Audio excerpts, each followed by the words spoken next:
Hello, and welcome to another episode of Mad Scientist Brewing Beer Education Series. The weather's getting nicer out, and people are getting to spend more time outside doing activities like hiking, laying on the grass in the park, and of course, enjoying a nice beer outside. Beer gardens are a great place to do this, but what if you're looking for a more personal experience at home or a private event?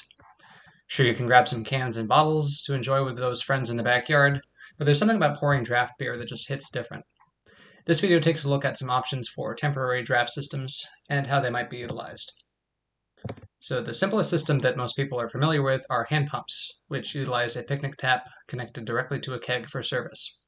Gas pressure comes from pumping compressed air with a hand-operated pump, and beer is dispensed through a tap connected to a small hose. This is the kind of setup you'd employ when renting a keg for a party and is great for events, but the beer must be consumed the day of for best results. Oxygen is the enemy of beer and causes it to stale very quickly. And with this system, the tapped keg is getting a charge of oxygen with each pump. This isn't an issue for a single day, but after that, you'll start to have negative impact on flavor. The kegs have also got to be kept cold in order to maintain proper carbonation within the beer, as best as can be done with the setup. The goal is to keep beer pretty close to 38 degrees Fahrenheit, and on a really hot day, the ice may need to be replenished throughout the event. You'll also want the keg to be pumped consistently but not excessively, as that will overpressurize the keg and encourage the absorption of oxygen into the beer. When pouring a beer from the picnic tap, open the tap first and dispense some beer into your cup to see how much pressure the keg is under. If the beer is just trickling out, then go ahead and give the tap a few pumps to improve the flow. Keeping pumping to a minimum for good flow and temperature down are the best way to avoid a foamy pint of beer from this kind of setup.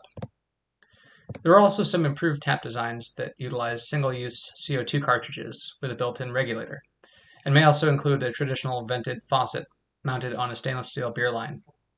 This type of tap overcomes a lot of the issues that come with the hand pump taps, and may be worthwhile if you can find them and don't mind the extra cost. If you're like me and really want to go all out for temporary draft dispensing, there's nothing better than a jockey box. The jockey box is typically converted from a plastic or metal cooler and has normal couplers attached to the beer keg and a CO2 tank. Inside the box, there are cold plates or stainless steel coils that are submerged in ice or ice water. And on the other end is the normal vented faucet where the beer is poured. When the taps are open, beer flows through the cold plate or coils and is flash chilled, coming out of the tap as if it were being served at your local tap room. If you've been to a festival where beer samples are dispensed, this is the system that people behind the table are using to pour your beer, even if they might be slightly obscured or dressed up a bit. Even though they don't introduce air into the beer like with hand pumps, jockey boxes are meant for temporary serving only and not day-to-day use, since the kegs will be left at room temperature and more subject to aging. Also, leaving CO2 connected can overcarbonate a keg if it's tapped longer than a day. If you're using a cold plate style jockey box, the kegs should be iced if ambient temperatures exceed 55 degrees to help facilitate cooling, since there's less surface area in the plate compared to coils. Coil style jockey boxes are more efficient and can cool beer that is not iced, even at room temperature. If ambient temperature exceeds 74 degrees, though, it's a good idea to ice the kegs. If possible, beer lines used with a jockey box should be colored, since the line is typically subjected to light, which can cause the beer to develop a skunky off flavor. Cleaning a jockey box is just as important as cleaning a permanent draft system.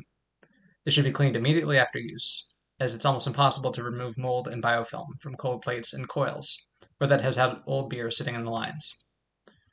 After cleaning beer lines with recirculating cleaning chemicals, the lines must be rinsed with water and blown out to prevent mold growth.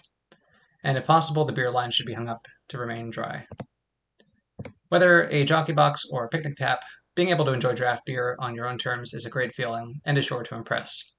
Just make sure that you're maintaining your system and serving beer in a quality way, the way that it is meant to be served. All right, that's it for this week's video. Hopefully you get a chance to get outside and enjoy a nice beer, whether it's on draft or just from a can or bottle. So until next time, cheers.